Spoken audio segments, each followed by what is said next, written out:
Bismillahir Rahmanir Rahim. Assalamu alaikum wa rahmatullahi wa barakatuh. Welcome to Inspired by the Quran series. Allah subhanahu wa ta'ala says in the Quran, Bismillahir Rahmanir Rahim, وَاعْتَصِمُوا بِحَبْلِ اللَّهِ جَمِيعًا وَلَا تَفَرَّقُوا. And hold fast together to the rope of Allah subhanahu wa ta'ala, and don't be divided among yourselves.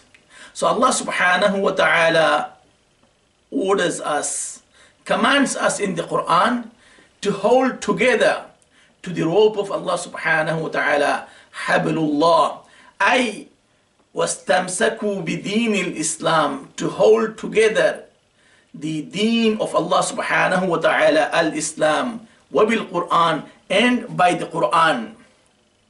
Qala Ibn Mas'ud radiyallahu anhu, hablullah al-Quran.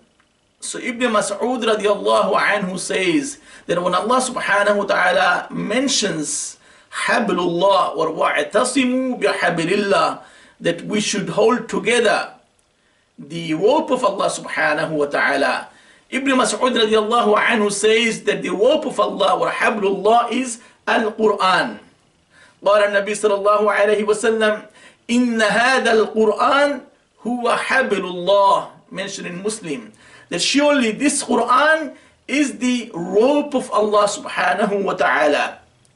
وَرُؤْيَا عَنَ عَبْدِ اللَّهِ قال النبي صلى الله عليه وسلم إن هذا القرآن هو حبل الله المتين وهو النور المبين وهو الشفاء النافع عصمة لمن تمسك به وَنَجَاتٌ لِمَنْ أَتْبَعَهُ. So the Prophet ﷺ says that إِنَّ هَذَا الْقُرْآنِ هُوَ حَبْلُ اللَّهِ الْمَتِينِ, that surely this Quran is hablullah, the rope of Allah subhanahu wa ta'ala, al-mateen, the firm rope of Allah subhanahu wa ta'ala, وَهُوَ النُّورُ الْمُبِينُ, it is a clear light, وَهُوَ الشِّفَاءُ النَّافِعُ, and it is the cure, it is the healing or beneficial healing. عِصْمَةٌ لِمَنْ تَمَسَّكَ بِهِ, it is a protection for those who hold on to the book of Allah subhanahu wa ta'ala. وَنَجَاتٌ لِمَنْ أَتْبَعَهُ, and it is the salvation for those who follow the Quran in their day-to-day life. وفي سلسلة الصحيحة لألباني رحمه الله كتاب الله, the book of Allah subhanahu wa ta'ala, هو حبل الله, it is the rope of Allah subhanahu wa ta'ala, الممدود من السماء إلى الأرض, so it is tied from the heavens to the earth. So when we are in the midst of trials and tribulations, going through difficulties, family challenges, marital crisis, facing difficulties with raising our children, not getting luck with education, not getting luck with employment, not getting luck with housing, cannot get married. So when we face these real life challenges, if we want solution, if we want to be rescued, then we should hold on to the book of Allah subhanahu wa ta'ala, as Allah subhanahu wa ta'ala mentions in the Quran, وَاعْتَصِمُوا بِحَبْلِ اللَّهِ, that hold together to the rope of Allah subhanahu wa ta'ala, hablullah. And as we have seen from a number of hadith of the Prophet sallallahu alayhi wasallam, that hablullah is the book of Allah subhanahu wa ta'ala. Quran can lift us, in fact, lift you from your challenges and difficulties in life. So whatever challenges and difficulties we are facing in this life, the Quran can lift us up. And therefore, it's important that we understand that message of the Quran. And it is a rope sort of being tied up from the heaven and reaching the earth. And therefore, if we collectively hold on to it, then it can actually lift us up from the midst of all the challenges and difficulties that we go through in our life. We can rescue people, and we can be rescued if we hold on to the book of Allah subhanahu wa ta'ala collectively. Bihablillah, Al-Quran, the book of Allah subhanahu wa ta'ala. There are many ways and there are many dimensions through which we can actually hold on to the Quran in our day-to-day life. I will mention 6 ways or dimensions through which we can collectively hold on to bihablillah, the rope of Allah subhanahu wa ta'ala, the book of Allah subhanahu wa ta'ala. So number 1, al-hidayah. We should be trying our best to seek guidance in our life from the book of Allah subhanahu wa ta'ala. Unzila al-Quran. The Quran was revealed hudan linnas, to give hidayah, guidance to the mankind. So therefore, if we try to seek guidance from the Quran in our day-to-day life, then inshallah we'll find guidance. Secondly, al-risala. We should try our utmost to understand the message of the Quran, to lead us to the path of the mighty and the praised one, ila siratil azizil hamid.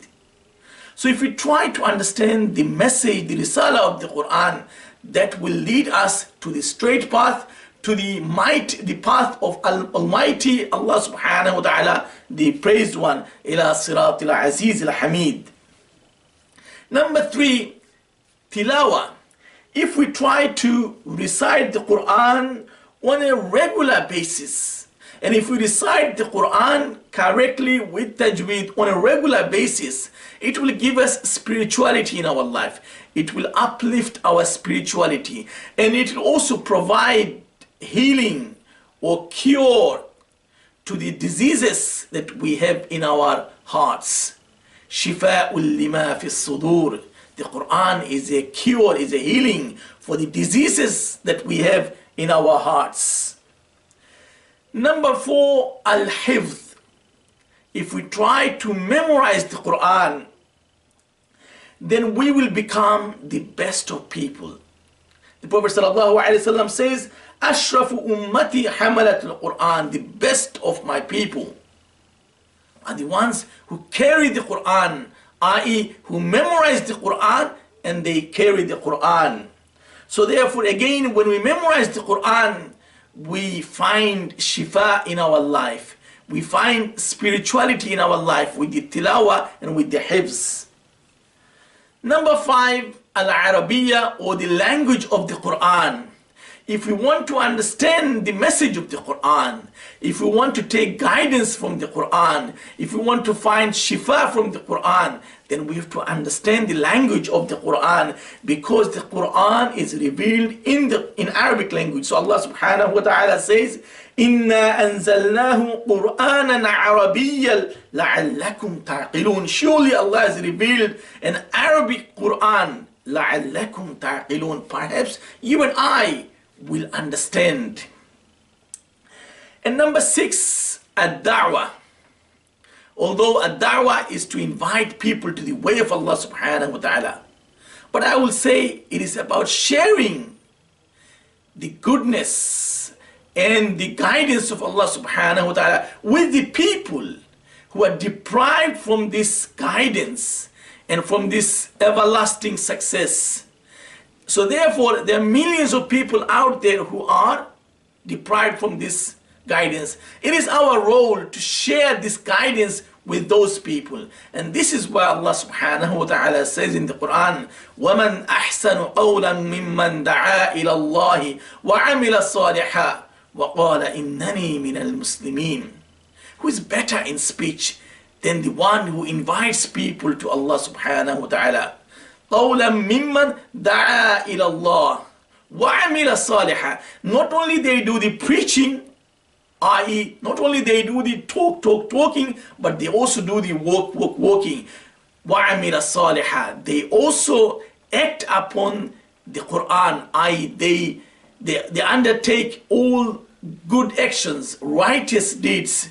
And then they say, وَقَالَ إِنَّنِي مِنَ الْمُسْلِمِينَ. They say they are Muslims, they believe in Allah subhanahu wa ta'ala. So therefore, Allah subhanahu wa ta'ala is giving us this guidance, telling us that, we should try to hold on to the Quran. وَاعْتَصِمُوا بِحَبْلِ اللَّهِ. Together, Jami'a, collectively, come forward and let us try to hold on to the Quran to get hidayah, guidance, to understand the Risala message, to recite the Quran, to memorize the Quran, and then to understand the language of the Quran and do the da'wah of the Quran.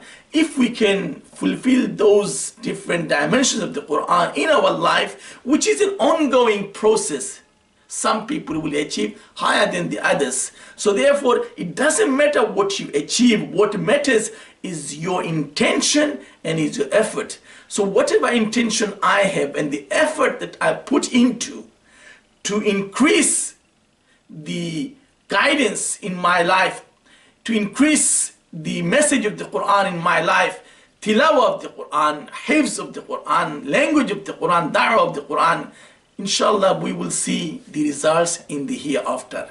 Assalamu alaikum wa rahmatullahi wa barakatuh.